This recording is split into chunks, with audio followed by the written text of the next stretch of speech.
Here's why I'm sharing one idea every single day. So, number one, the best way to learn is to teach. By sharing these ideas, you actually learn them better. Number two, you're helping others along the way because by sharing these, you're almost standing on the shoulders of giants. You're teaching concepts that you've learned, which might help other people. And number three, documentation. By actually documenting this stuff, you can look back on it, but also other people can look back on it. So if you keep watching this video, you'll see me go through these, write them out step by step, and put them into concepts of why I think it might be a good idea for you too to share an idea or a concept every single day. So reason number one is when you teach things, you learn better. Someone told me once that the person that learns the most in a classroom is the teacher. Think of how many times you have forced yourself to learn something because you've made an obligation to teach it. That's exactly kind of what I'm doing here. I'm just forcing myself to teach a concept every single day. Now, I don't claim to know everything about this concept or this idea. I'm just taking the experiences and lessons that I have from my life and consolidating it down into a video and some writing so I can understand it better. That's fundamentally the idea of this. And so if you want to really learn something, make an obligation to teach it. And I've always experienced this. I remember when I was first learning a handstand, it took me so long to understand it myself. I was doing it over and over again, and I was never just getting it. I could never get the positioning in my hands. I was always falling over. I was always bailing. And then, as soon as I threw myself in the deep end and I started coaching other people, all of a sudden, I got my handstand, and now I can do it every single time. And this is kind of like my first big lesson, which is if you teach it to someone else, the best way to learn is to teach. And the thing about this is, I was actually talking to my friend Jackson, who's someone that I really look up to when it comes to these concepts, and he told me that I should write a book. And I was like, Jackson, I can't write a book, I don't know about these topics. And he said to me, well, the thing is, Ollie, is when you write a book, you consolidate, or it's almost like you form it into concrete. You form your ideas into concrete, and it forces you to think through things. And so I know that I don't know everything, but by doing this, by sharing an idea every single day, by having a theme, a daily theme to work on one topic, it forces me to actually think through this stuff. And it's something that I really, really enjoy doing as well. So this is the first big reason. The best way to learn is to teach. The second reason why I'm almost forcing myself to share an idea every single day, to talk about it, to share videos, shorts, longs, is because I know that everything that I know has come from other people. The thing about it is, there's two ways you can learn something. Either, I'll write this down, let's say this is helping others. Okay? Helping others is the second big concept. Now, how do I know that I could be helping others? Well, I remember the time when I was talking to a friend of mine who I didn't really know too well, but I hadn't seen him in a while. And he came up to me one day and he said, hey man, you don't really know this, but you've really helped me through some dark times. And I was like, what? That's so strange. And I was like, how? And he was like, it's the things that you say sometimes. It's the little anecdotes, it's the little proverbs, the little quotes. And I was like, well, I didn't come up with that. I got that from someone else. And that was a double reason as to why helping others is so important with this. Because one, it made me realize that A, I can share some things that helps people. And two, it also showed me that other people help me, which means that I can help other people. And it's almost like this kind of like this ripple effect or this butterfly effect of like you put a little you throw a pebble into a pond and it spreads, and then it spreads, and then it spreads, and it spreads, right? And one little action can have this massive ripple effect as it goes along. And it's almost like the butterfly effect, right? A wing can flap its feathers in Mexico and it can create a hurricane somewhere else, right? And so this is a big thing of what I realized, is that these concepts and sharing these things from my life, I don't class myself as a guru or a teacher. I'm just simply going to be sharing lessons and things that I learned from my day-to-day experience, putting them on the internet. And if someone else chooses to spend their time and attention watching it and they get something from that, that's incredible. But we come back to the first point, that it's actually helping me, because it's helping me to consolidate my ideas, but also it's also helping someone else.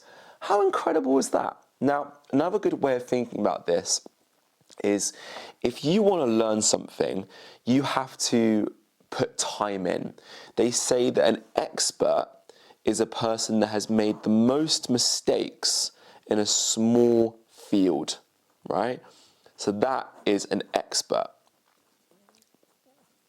And the thing is you can learn these lessons in two ways. You can either make the mistakes yourself, which is fine, which takes time, or you can pay for someone else's mistakes, which is what coaching is. Or you can pay in your attention and time to watch someone else share about their mistakes, which is exactly what you're doing here. When you read a book, you're basically condensing 10,000 hours, right, of time that someone else has taken to read a book into 10 hours of reading, as long as you're humble enough to actually listen to the advice that someone else gives you, okay? And so to summarize, helping others, it's this realization that actually some of the concepts that I do talk about with people in day-to-day life does help them. I know that all of the things that I've learned myself have come from books, come from YouTube, and come from other people. I'm standing on the shoulders of giants. And so all I'm kind of doing is taking their lessons and putting it through my lens, quite literally, of the way that I see the world, but also taking the experiences and lessons that I learned in my day-to-day life, consolidating them into information which helps me learn, but also might help someone else along the way, which is fantastic. So a really strange concept as well is the fact that if you want to keep something, you have to give it away. I realised this myself.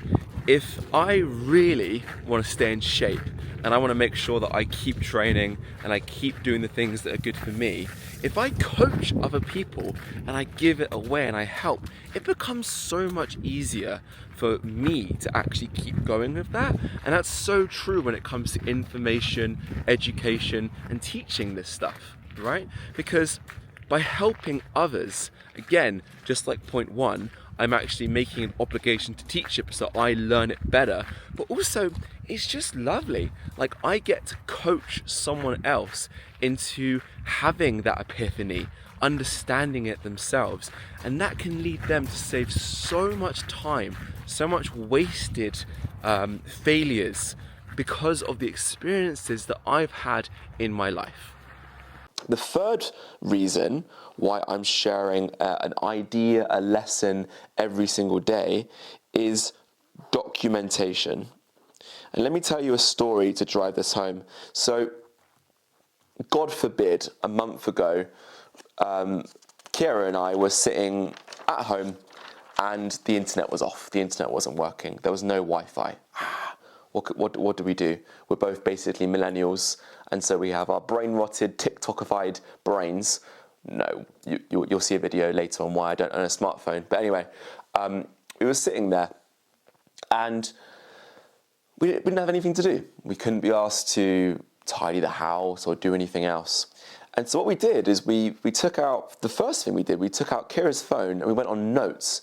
And actually it was really nice because Kira had made a list of these little sayings and little ideas that we had come up with over the years that we've been together. And all she did was just read out this one sentence, and it took us back to that moment of when it happened, right? And it was almost like a nostalgia trip of being transported back to that moment. But even better, then she went through her photos on her phone. And I'm not so good at this. Like, I'm not very good at documenting stuff. I'm very much work hard in silence, let success be your noise, get on with it, don't go on social media, don't tell the world. She's like that too, but she takes a lot of photos. And she took these photos, and then as soon as we saw that photo, it transported us, and we were laughing, and it was so lovely to see that. And then you go from words, right? So almost like, think of it as like how visceral and how deep you can feel it. You have words, then you have an image, and then you have a video, right? So if you look at this is another layer deeper, and this is another layer deeper when it comes to this, right? And when we watched some of the videos, it was like we were back in that moment, and it was beautiful. And this is what made me realize, like, I always look back at myself every year and think, oh man, you were so dumb back then. You could have learned so much. And I think it would be so lovely to look back on these lessons and things that I was thinking about a year ago, 2 years ago, and go, oh, I remember when I was deciphering what the word decision meant and how it applied to me. I remember when I was going through a phase of nihilism, of this philosophy, or looking into Stoicism. I remember all this kind of stuff. And how lovely would it be to go back to that moment, again, on video, talking about this stuff with an audience, making it even better. But also, another reason why I think documentation is so amazing is, imagine if Elon Musk and Jeff Bezos were filming themselves creating Amazon and Tesla and SpaceX. And I always imagine, like, I imagine Jeffy B sitting there in his room, surrounded by books, basically being like, well, I don't know if this is going to work, but we're 100 grand in debt, and blah, blah, blah. And then him looking back on that moment being like, that was amazing. But B, all of the people who are starting out can look back on that moment and go, wow. So you realize also Jeff Bezos is also a human being, and he's also going through this stuff, and he went through this. Oh, the things that I'm going through aren't abnormal.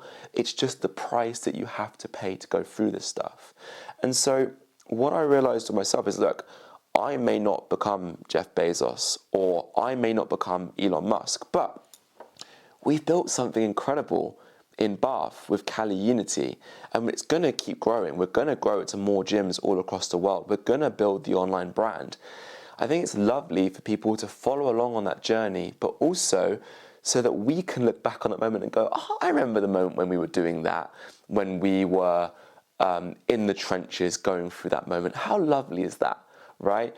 And so overall, these three kind of blend into each other, you know?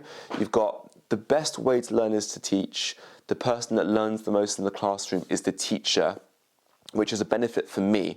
I always think of Tim Ferriss, which is this is another point. I always think of Tim Ferriss saying, how can you win even while you're losing? Right?